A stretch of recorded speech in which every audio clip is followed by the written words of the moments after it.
Hi guys, so I'm getting ready for my brother-in-law's convocation ceremony and I'm getting ready to go.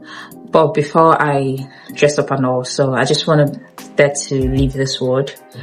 Like, I was having this conversation earlier today with my husband and we were talking about how a lot of people don't talk about character building, don't talk about the place of allowing the Holy Spirit to work on you so that you will have the fruits of the Spirit, not just the gifts of the Spirit. There is a place of character development, allowing the Holy Spirit to work on you to build you up in terms of character, in terms of perseverance, in terms of living or being like Christ. I felt like this in my heart this morning and I didn't even know my husband felt the same way and we talked about it.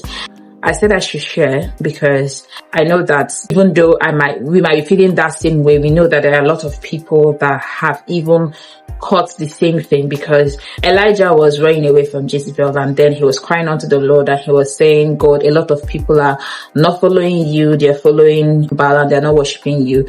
And God told him, no, there are still 70,000 people that have never worshipped Baal. So I am rest assured and I know that God has people. He has his people. He has remnants everywhere, every corner of the world. There are people that are genuinely children of God. There are people that are genuinely on fire for God. There are people that have this integrity. There are people that are genuinely standing for Christ. There are people that have allowed the Holy Spirit to build them up.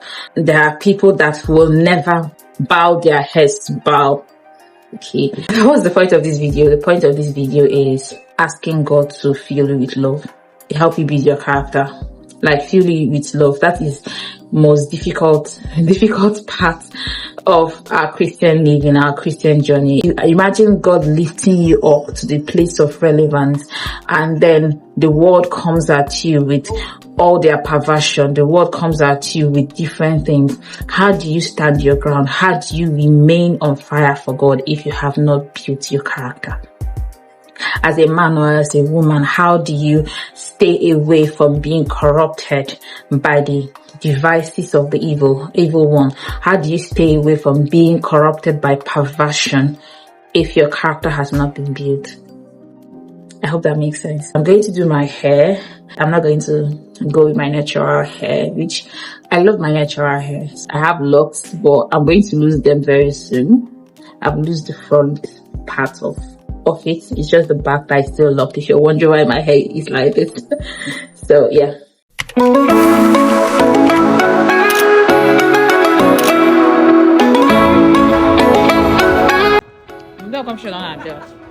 But I go inside, man.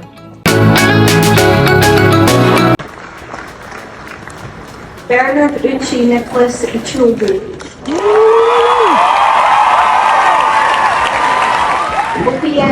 Man, video you. Video here.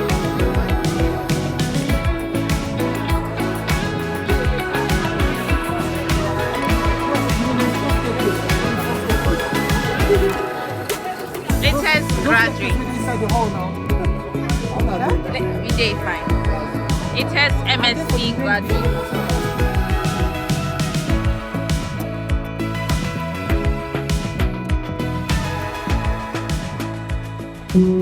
If you want to live a life that pleases Him and follows His heart, here's what it looks like. First, your relationship with God is everything. You don't just know about Him, you know Him. You spend time with Him in prayer, not just to ask for things, but to talk, to listen, to pour out your heart, and to align yourself with His will. It's not about waiting for Sundays or special occasions.